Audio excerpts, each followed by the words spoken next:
Hello, y'all. Welcome back to Paths, Season 2. I'm your host, JL Benjamin, and I'm here with our special guest, Malik B. Y'all give it up for him. Thank you for having me. No, it is our pleasure, truly, on this path. As a writer, actor, and comedian, I mean, you're doing it in the industry in all kinds of spaces. I'm curious, why comedy? Why comedy? It led me, I don't know, like different ventures led me to comedy.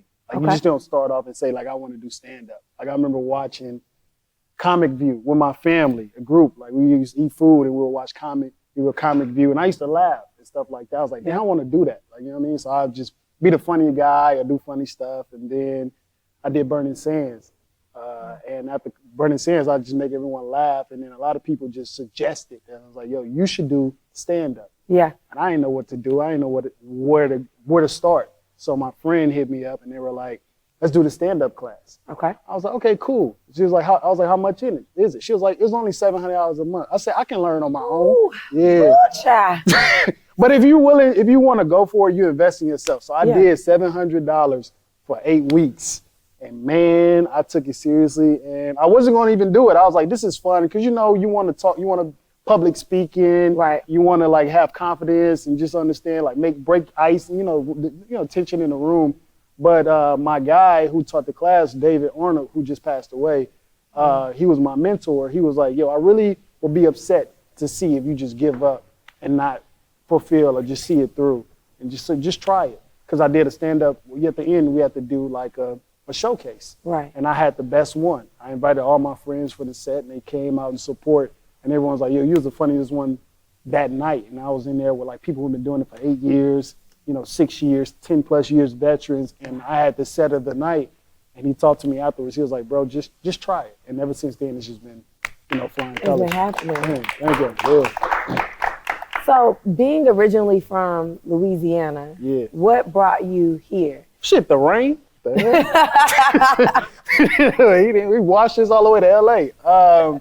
Now, my dad is originally from Inglewood. Okay. So he moved to Louisiana where he met my mom because he didn't want us to like grow up what he went through, like the streets of LA. They were rough. Yeah. And he was like, let me just have them, let them, my sisters and I have like a normal childhood. Gotcha. And then in 2000, but he was itching for any reason to get back. And then he was like, all right, man. He was like, let it be a tornado. Anything like was a natural disaster. He was like Hurricane Katrina. I remember I went to sleep. And it was raining, and I woke up in sunny LA. That's how fast he had us out there. And I was like, man, at first you don't like it. Right. This is back then when Lil Wayne was wearing like keychains on the cargo pants. I was like a weirdo.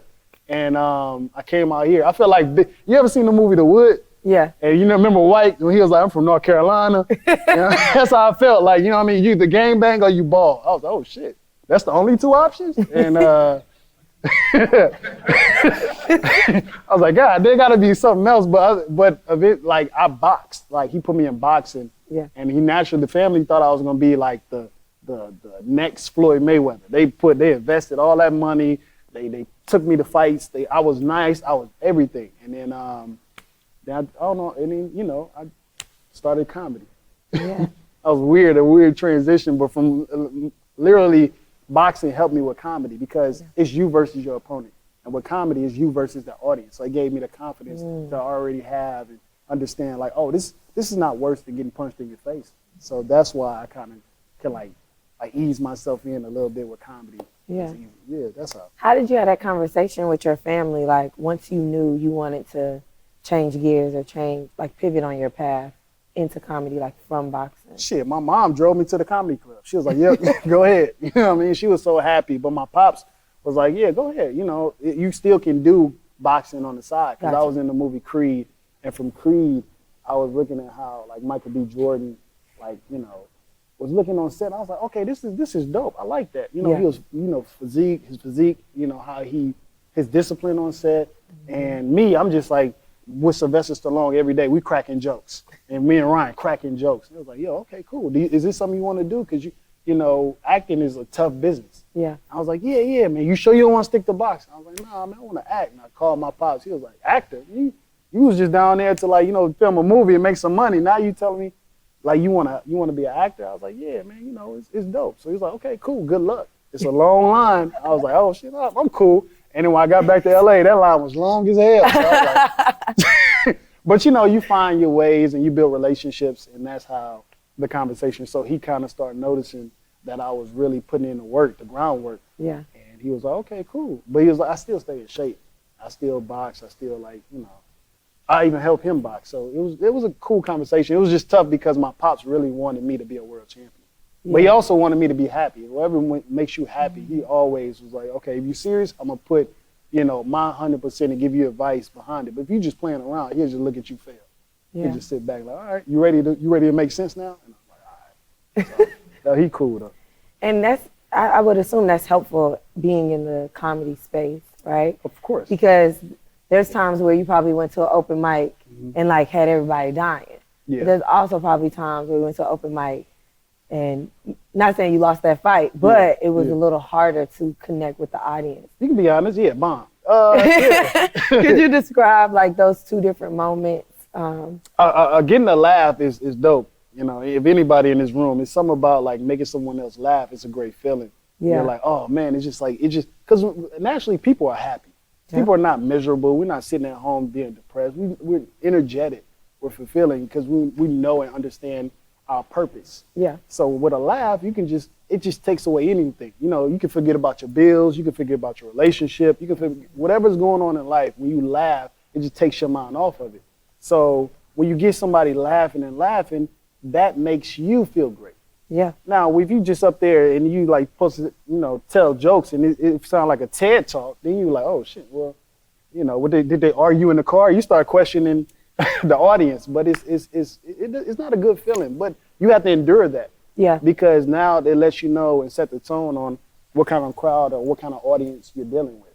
You're just not just about to go out there and deal with a crowd that want to hear you talk. I know the difference between a white crowd, a black crowd, an Asian crowd, a Mexican crowd. You got to understand people. Yeah. And that's what comedy teaches you. I know my people, my black people, when we pay this money, they like make me laugh.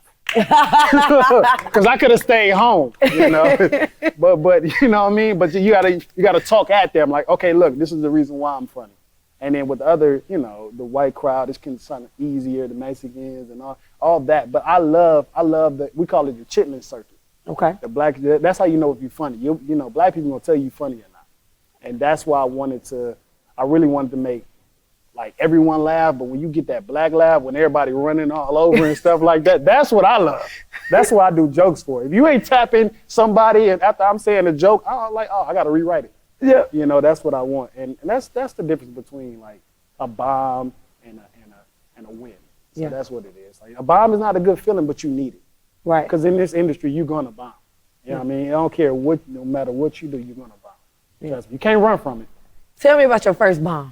God damn, we want to go back. The first one? The very first one. The first one? Ooh, it was at the J Spot.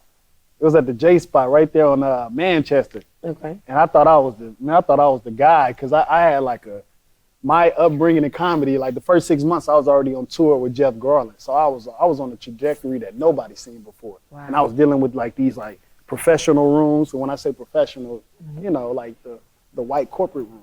Gotcha. And I was making them laugh. And then when I went to the J Spot, I'm already on cloud 9. I'm like, oh, this is black crowd? Whatever. These jokes gonna work with them. As soon as I get on stage, an old lady was like, show me your private part. And I ignored it. It. And then I tried to continue to go with my set. And they were like, ugh. You know what I mean? Like, yo, I don't know. So then I was like, I tried to tell jokes. They was like shouting out crazy stuff. And I never broke the fourth wall. Yeah. So when you don't acknowledge it, therefore it is like, I'm on the phone. And she started getting more laughs than me. And then it was to the point where it was like this close to the booze coming. Like this close, like, yeah, this close. I felt it. And when I felt it, I was like, oh no, you ain't about to boo me. I was like, that's my time. And I got off. I'm gonna beat you before the boo. I'll be damned if I. So that was, and I remember the bomb is cool. That's whatever. It's like when you get off stage, that's when you gotta like, when your friends sitting out there and nobody want to be around you, and you just like, man, hey, good set. And then they just go over there, you sitting like in that bomb, and you just on the way home, you thinking like, I should have said, like that's the feeling where you like, okay, I acknowledge it, I sit in it. Yeah. Okay, what can I've done? And you just, you do better. But you gonna bomb. You Yeah. gonna bomb. Yeah. What's one piece of advice you got after either that bomb? I'm gonna just assume that was the only bomb, right? After that bomb that really inspired you or motivated you to keep going. And if you could share that with us. Well, specifically that one it was not a good feeling. It was like, okay, damn, it was, I remember just riding home and I felt bad. I was like wasting gas, didn't get paid. I was like, damn, bro, like why, what did I go wrong? Why did I just didn't say, yeah, I'll pull it out right now? Like I was trying to figure out like what could I've done? Yeah. And I remember, it's a community. Everything you have your colleagues, your coworkers. So when I was asking people like when I wrote, like saw my set, I was like, yo, what did I go wrong? And I was like, well, I'm glad you're taking it seriously, but where you went wrong was you didn't break the fourth wall. So it was like it's every lesson and everything. So your lesson was break the fourth wall, acknowledge it, acknowledge your crowd, acknowledge what you're doing. You know what I mean? It's like you just don't, you write jokes, right? That's you think it's funny. Yeah, ease it in there. We don't want to hear your jokes off top. Acknowledge it. You like undress the room and tell them like, yo, thank y'all for coming out tonight. Get people on your side first. Yep. And that's what I learned. And throughout a bomb, it's just like, it's not necessarily a bomb. Maybe it could be the crowd. Like it could be like, I'm tired. It could be the time where you get off. Like, man, I've been plenty of times where I have to follow a killer. Killing like the room, I'm talking about it's an earthquake. And then you get up there, all right, we'll keep that show rolling. I'm like, no, y'all not. Wait, I need 5. I need to restructure something. And then you get up there and then he killing, and you try to match that energy. You can't. And then I was like, ooh, struggle city. So I just, it's a lesson. So I remember when I had to follow a headliner and he ripped it, and I was like, all right, my turn. I was like, okay, this is why I learned how I have to reset the room. Okay. That was his work. It's like when you get a touchdown, right? I don't want to join in on the celebration. They don't know me. I'm on the bench, right? So what I did was, okay, let me reset the room and let all that laughter die down, and then just bring it back up. Gotcha. And then I have to learn that, but that's through the journey. That's years in experience, and writing jokes. You just can't go up there and just try to, unless you have like more heat. But I'll be damned if you have more heat than Tony Roberts. I mean, God, yeah. That's a legend. So yeah, that's what I learned. Like it's embrace the bomb. Yeah. Don't try to bomb as much because you're not gonna be good. It's LA. You're gonna get booked out here if you keep bombing. But just acknowledge it, reset, and understand. Like people, it's not about like telling jokes. It's about understanding your audience. That's it. Yeah. That's the comedy. A lot of people don't know that. It's about being funny. No, it's about understanding your audience and what they will like and what you think is funny. I seen a guy steal memes and like he made it his own version. He kills. I'm like, God damn. But it's knowing your audience, knowing what you want to, like what they want to listen to. So yeah. Damn. I know. That shocked me. I didn't know it was an applause break. I didn't know. You mentioned restructuring a joke. Yeah. Could you describe like your writing style or your writing process as you're writing a joke? Or a bit, like a whole. A bit is like, okay, a premise. Your premise is like, okay, what is this funny? What would you say to get like the audience funny? And then usually it'll be driving. I remember Mike Epps had a funny joke that was just so simple, but it was so funny. And it was just like one joke that he wrote. He was like, you ever see someone with a lazy eye and you can't stop staring at that eye? And you like, man, I'm gonna look away from that eye, but that eye keep talking to you. Something simple like that, because I have seen people with that lazy eye like, I can't stop looking at it. Because you try to avoid it. But you was like, yo, that eye lazy. It's talking like, yo, then you start looking at it, you feel guilty. Like, yo, that simple joke, everyone's winning. And he just wrote it like, okay, let me make something relatable, write it out, tell people my experience, and then let me just add punchlines and tags to it. So what you do is you have a premise, then you have a premise, and after that, you have a setup. Okay. A setup would be like, okay, if I say, I don't want to tell a joke, but I mean like, I said my joke is the dirtier her car, the faster she drives, right? So relatable. The dirtier her car, because she don't want to sit in that filth either, right? So that's a premise, that's a setup. So after that will be tags, and I had tags, and you got to do the ballerina foot, like just tags, all that behind it because. What are tags? Tags are your laughs. Laughs. Okay. Laughs. A tag is like, okay, if if I keep coming, but everything behind that, see how they laughed at that? Everything behind that is a tag. Got you. So that's where your tags come from. And that's how you set up, that's where your premise, your setup, and your punchline, or we call them tags in the industry. Tag, got you. Yeah, tags. So it's just like a 3-joke method. And it's not, the longer it's not like, when you first start out, like, oh, I want to do open mics. Let me go to open mic. A lot of people tell stories. Yeah. It's long, it's boring. You think it's funny, we don't. No, right? Something that, you cut off the fat, and write what's funny in that story, and then write it as a setup. Then you go to, write it as a premise, then you go to the setup, and then you just add whatever funny is behind it. It's just it's so simple to write jokes, it's not that hard. Yeah. Yeah, but you have to put in the time. Speaking of like dirty cars, women in dirty cars, and just the setup of writing a joke. Yeah. I think people don't even realize like how much structure there is behind developing and writing your content, right? Yeah. Could you talk more about the business side of being a comedian? The business side is just it's relationships. Okay. It's basically relationships and building and how to make your name in the comedy circuit, because this is a community. Yeah. Like it or not. And with your relationship goes a long way with the bookers, with the even talent agencies, all that. So I think the relationships is the business side. That's the most important thing, is like making sure like, I'm on time. Yeah. I'm even if I'm not on the show, I go there and support the club because they put me up. That's a lot of people don't know that. Like even if you're not on the show, you still go there and support the club. That means a lot to people. I didn't know I was doing that. I was just like, I just didn't want to go home.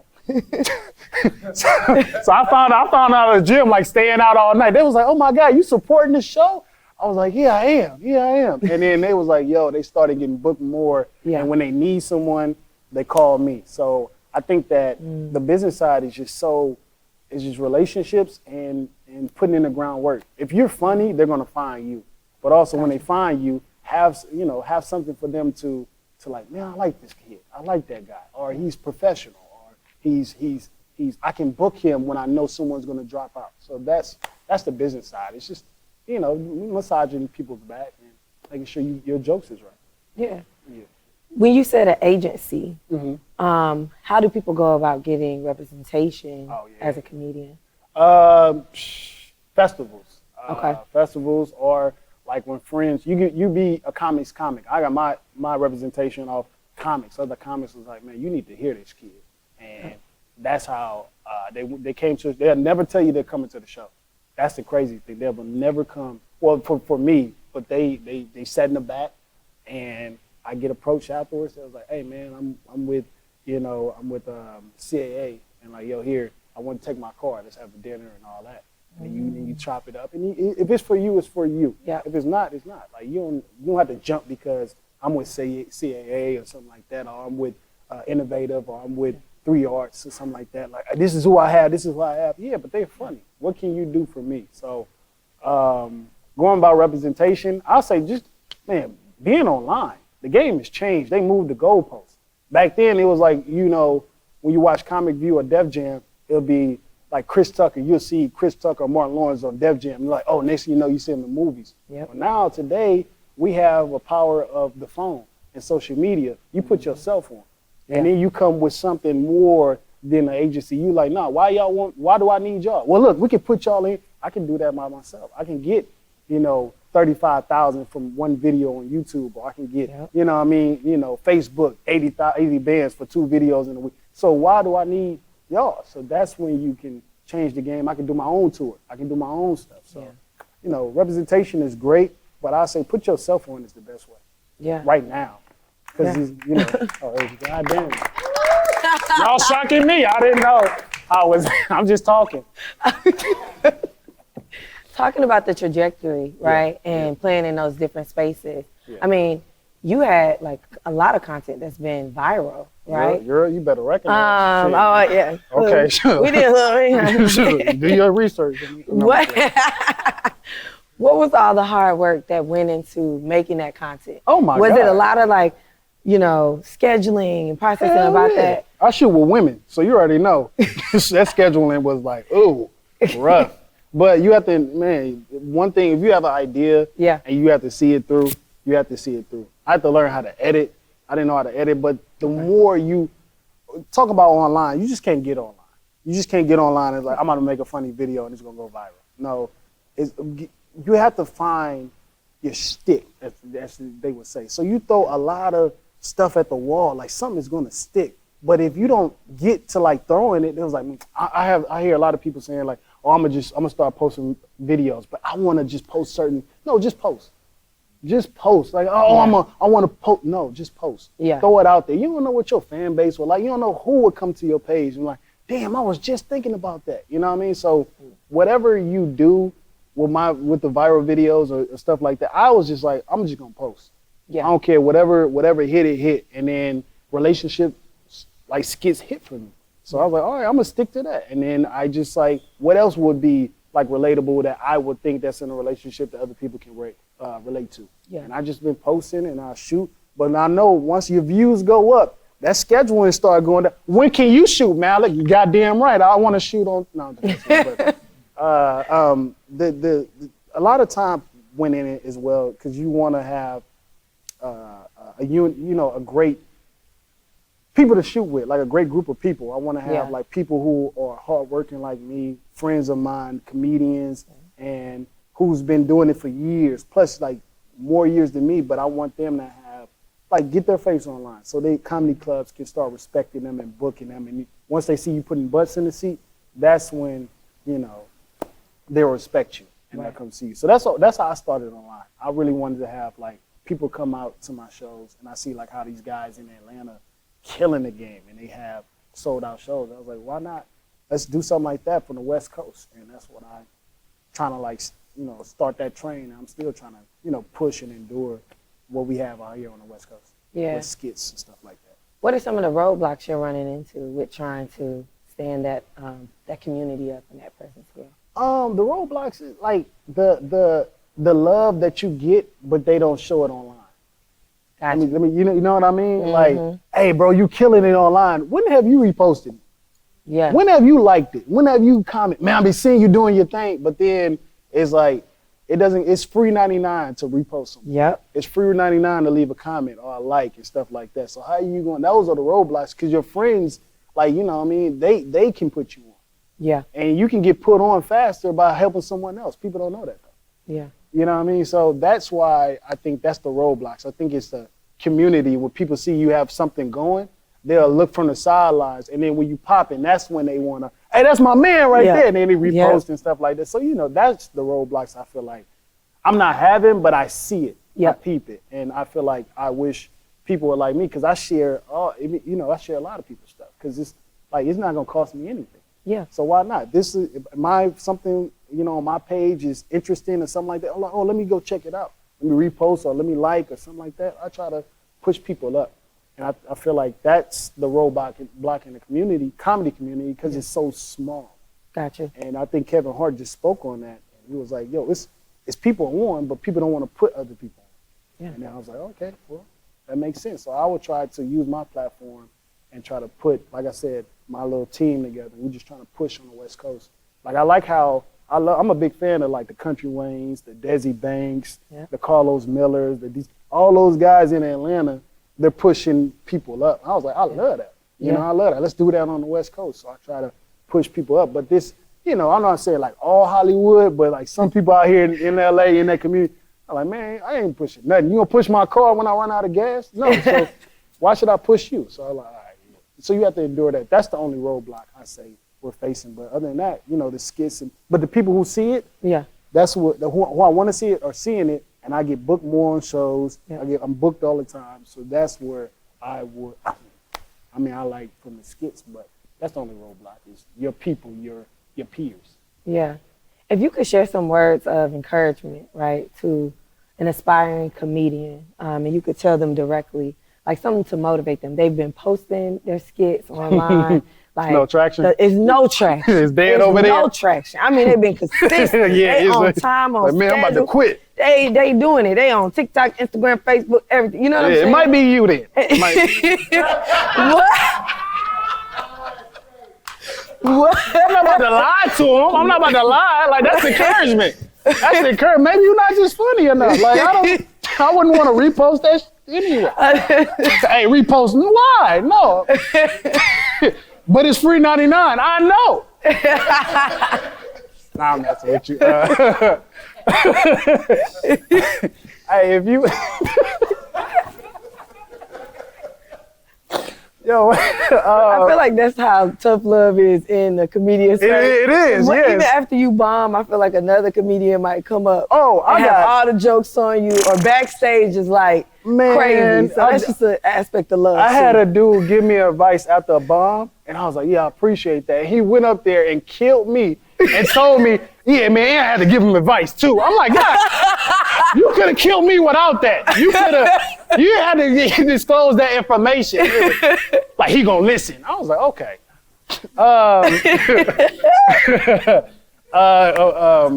Where's in this camera? Yeah. Aspiring comedian that keep posting. If you're not getting any traction, consistency is the key. Consistency. Even if you feel like it's gonna go like 2 views and 3 views and 4 views, I always say, like, I do a quote that my pops told me. He said, consistency is so important. Like, a drop of water can break through steel, right? On a consistent drop, it can like break through and open the steel. You know why? Because that consistent drop over and over and over again is wearing out that steel. So that's kind of like comedy or your views. You're gonna keep posting. You're gonna keep posting those drops. It's gonna wear out that shadow band or the algorithm, and people once it open that floodgate, is gonna come with comments, likes, love, follows, and stuff like that. So you just gotta be consistent and keep posting. Do not get discouraged, and just continue to persevere. That's all I have to say. Yeah, that's good. That's good. If you funny. I had to add that though. You can post all the time, and I'm like, man, I ain't laughing now. 10 videos in, I'm like, man, stop.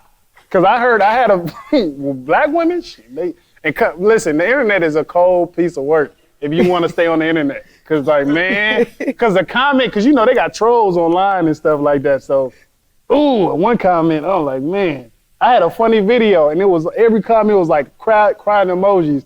It was just one comment, kill yourself. I'm like, oh my God, like that one make you want to, bro, beat your, you know what I mean? Yeah, but we're so focused on like the negative, like ignore it, bro, ignore it. Cause we're like, the positive comments, we'll ignore those, but that one, like, nah, don't let it get to you. So just continue to post. Yeah. And continuing to post, right? Yeah. You've done open mics, stand-up. The whole thing. And you mentioned that you're a touring comedian. Yeah. What does that mean? Like, what does it mean to go on tour with stand-up? I mean, it's great. It's like, you know what it is? It's like being in the playoffs. Okay. Like, you know, you have like teams that's like trying to fight for the playoff spot, but when you get on tour, that's how you know, like, oh, I made it to the playoffs. Yeah. And that's how you know your jokes are working. Now you get to the championship, be your own headliner and tour. Okay. You know what I mean? So I was just touring with other people. I was just like a feature and a host. I was 6 months in comedy. Jeff Garland picked me up to be a host. I didn't know anything about comedy. So I ate it every night. Like, I'm talking about, like, not eating it, but just like times where the first person you see, imagine y'all never knew me before, never heard of me, and I go up there with 6 months jokes. Mind you, Jeff Garland's been on Curb Your Enthusiasm, the Goldbergs, all this other stuff, and you see a black guy. Yeah. Mind you, it's a sea full of white people. Like, I felt like I was in court every time I get on stage. The first person they see, and I had to go out there. But that let me know, like, okay, cool. It's a bigger world than a black, you know, like the Chitlin circuit is what they said. So, you know, being on tour is it's great. It's dope. It's different people. You meet different people. You learn about the cities. You joke about them. It's love, but at the same time, you're there to do a job. Yeah. And in 45 minutes of jokes, no breaks. Just imagine you standing up for an hour with a mic, and you got to make people be engaged for a whole hour. Yeah. That takes a lot. Yeah. So going on tour is fun, but you got to put the groundwork in there with the open mics, the shows around town. Then you graduate up to go on tour. Yeah. And so you mentioned 3 roles. You said host, feature, headliner. Yeah. Are there any other roles that somebody in a guest spot? Okay. Like a guest spot, like, you know, if you're not part of the show, like, hey, man, can I do like 5 minutes? Yeah. Like, yeah, all right, you do. You know, it's a guest spot. Gotcha. But that's it. That's the only thing. It's always going to be a host, a feature, and it's a headliner when you go to a show. And it never happened, or has it happened, where, you know, a comedian comes to a show and is able to, I don't know, make it on stage. Like, does that happen? Like, what you mean? If they have a relationship, so it's a local comedian, Yeah. and maybe he knows like the headliner or Yeah, somebody, like, do those opportunities happen? Of course, yes. That's how the clubs start booking. Like when the club don't book you and you know the headliner is coming in town, and then like, yo, man, can I just do 5 minutes? And he kills, that local club will start putting him up more. So there's an opportunity in there as well. So if you know like a headliner, or just go up to him like, hey man, all I want is 5 minutes, and you know your 5 gonna kill, you go up to him. But if your 5 is trash, don't disappoint the show. No, because he'll never call you again. He'll never like, hey man, I'm sorry, we booked and all that. So you make sure you want to be ready for that opportunity. Yeah. So that's it. And you know, I don't want to disappoint the crowd because I know they got questions. Oh, so yeah. we're going to open the floor up to the audience for some of the questions that we got. Okay. Appreciate you coming out tonight. Oh, thank you. It's a 2-part question.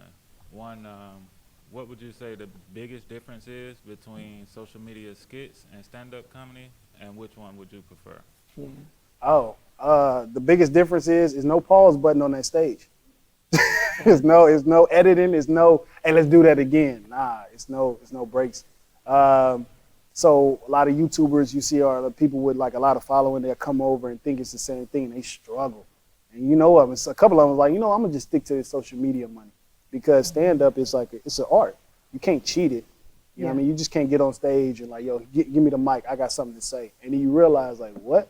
So you have to put in the groundwork, and I would say I'd rather do stand up. Stand up is like it's just like I said, it's like that fight, that 12-round boxing match. Like, okay, let me figure y'all out. It's like chess. And once I get you, I'm gonna just take you in the car and we're gonna enjoy this journey. So I say stand up. Hi, great jokes, love the laughs. Oh, thank you. My question for you is, as a comedian, you're always making people laugh, always keeping those smiles going. Have you had trouble connecting with people on a more serious note? If so, can you tell about that? And in the future, do you see yourself transitioning to a more serious note, or is comedy just where you're at with it? Oh, that's a great question. Thank you for that. Are y'all two together? I can tell, because y'all got the matching boots.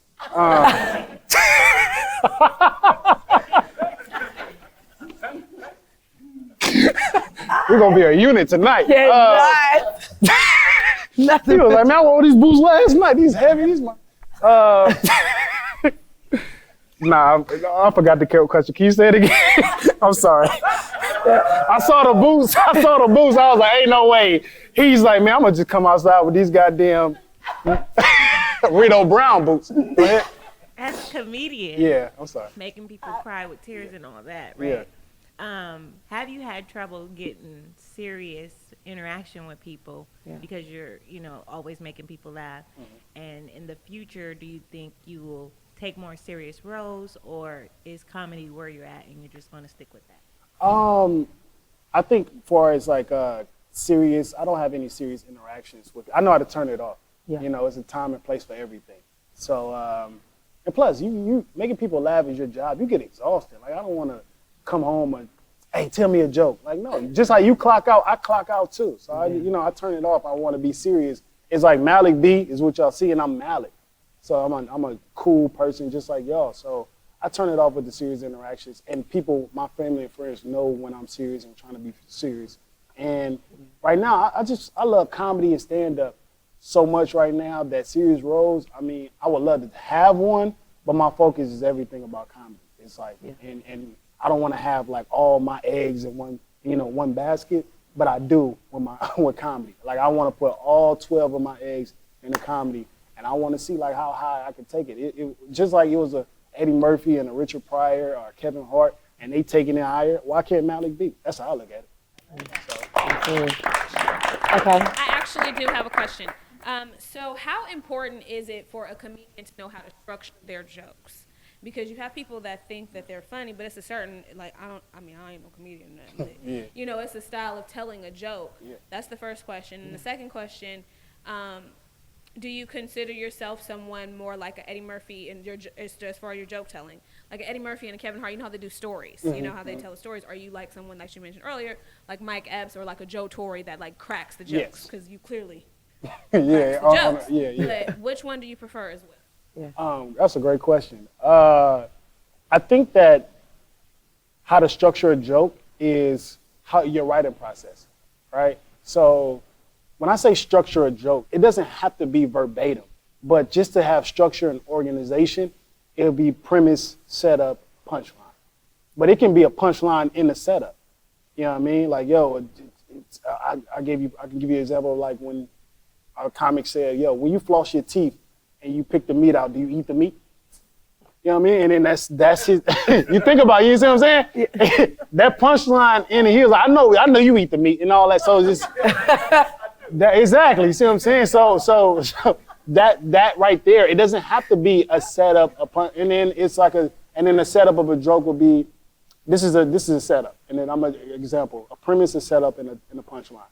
I'm like, yo, the premise is, hey, I want to let y'all know I lost 100 pounds last year.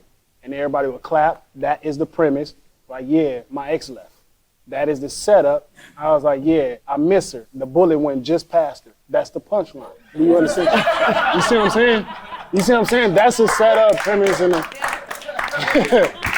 oh my and I think like as far as like Kevin Hart and Eddie Murphy storytelling, the reason why you have like a lot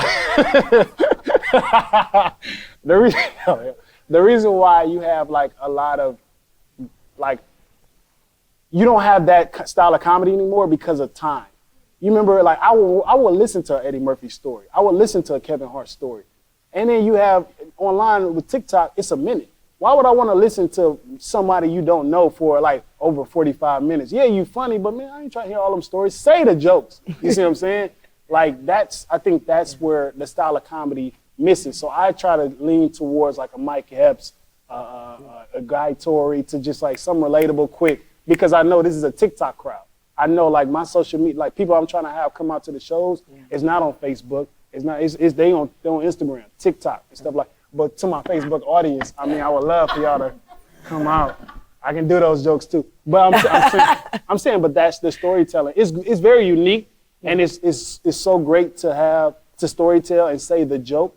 But I think that style of comedy, to my personal opinion, it's for the big leagues when you have like 45 minutes, an hour. But if you only have like 6 minutes, man, I wish I would listen to a story for 5 minutes. I don't even like listening to me talk for 30 minutes. I don't see how y'all doing it. I'm tuning out myself. So, but yeah, that's what I'm saying.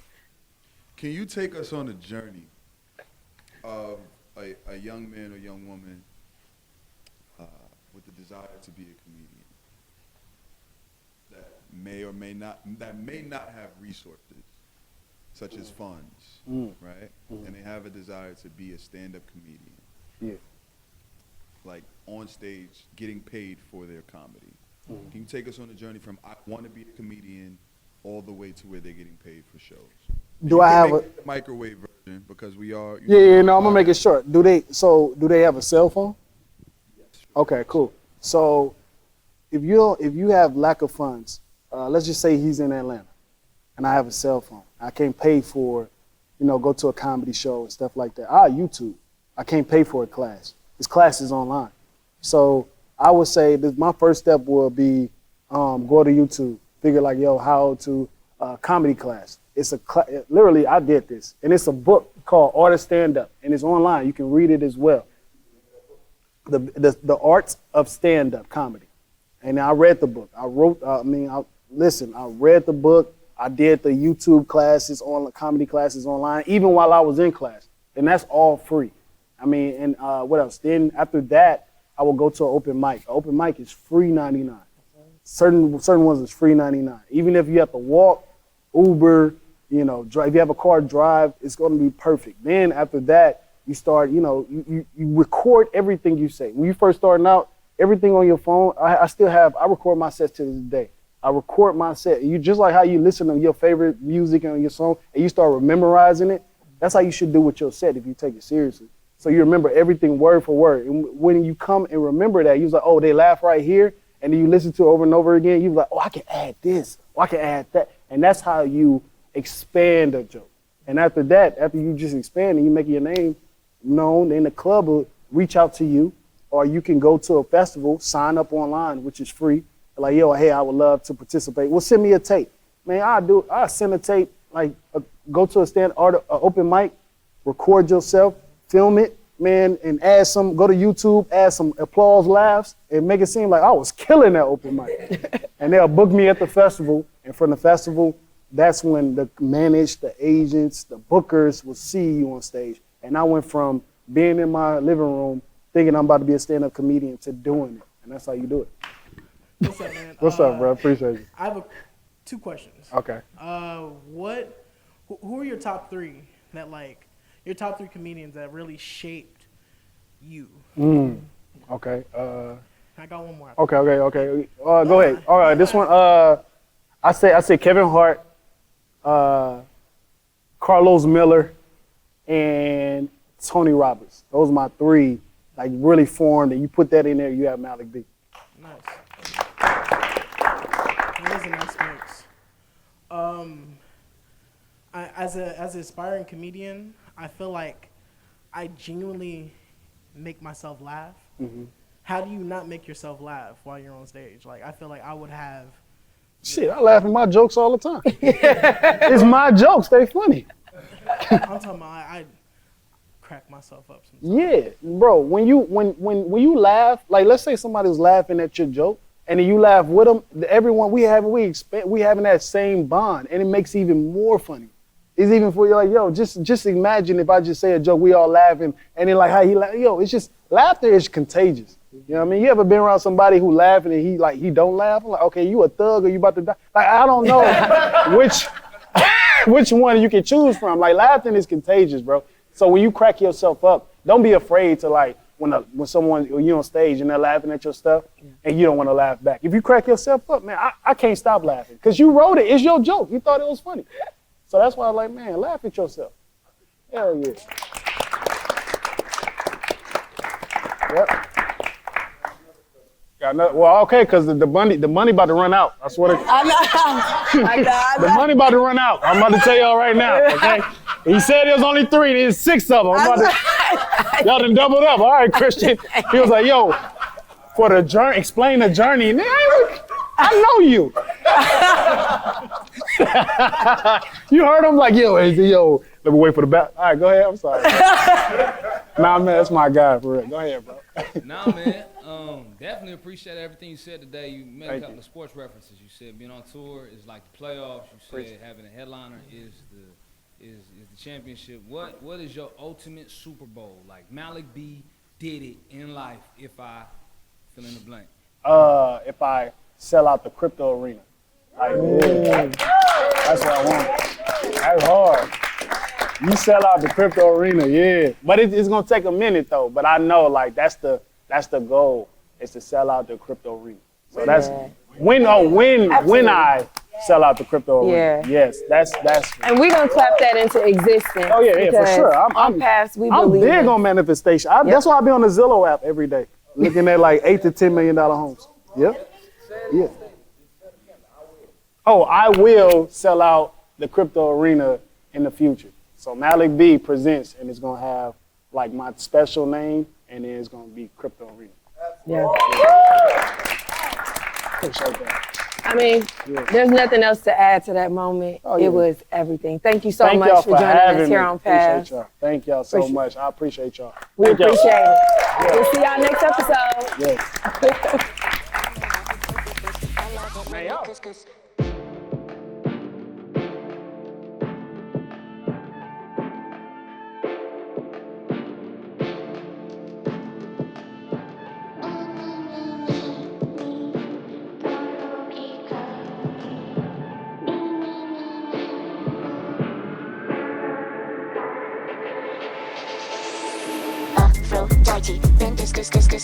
Her rapper messy colors. Nah, nah, nah, nah, nah, nah, nah. Do that.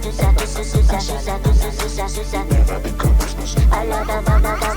Afro judgy. Been this. Her rapper messy colors. Nah, nah, nah, nah, nah, nah. Do that. Never become Christmas. I love it when you couscous. Love it when you couscous. Love it when you couscous. Couscous. Love it.